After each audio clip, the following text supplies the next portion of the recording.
Shang-Chi and the Legend of the Ten Rings is the 25th installment in the Marvel Cinematic Universe. It tells the story of a man who goes on a journey to find his inner strength in order to confront his past.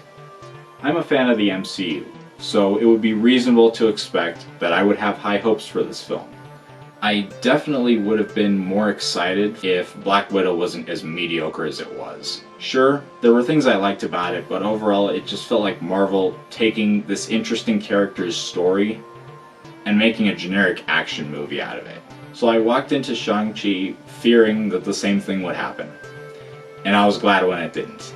In a few ways, this feels like a breath of fresh air. A big percentage of the film's dialogue is spoken in Mandarin.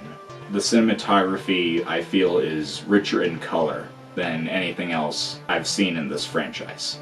At times, this feels like a foreign film, and I mean that in a good way. It's something new.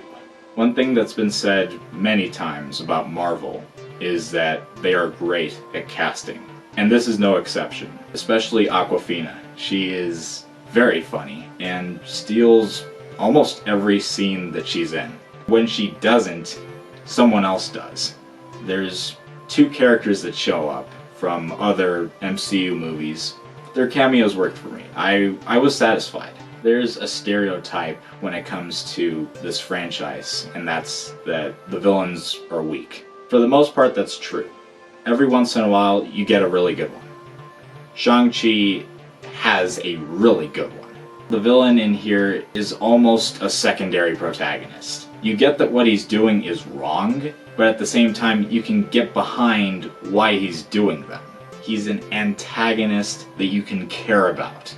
The action is also well done. It's a definite improvement over the quick cut editing of the fights in Black Widow. Here, the takes are longer.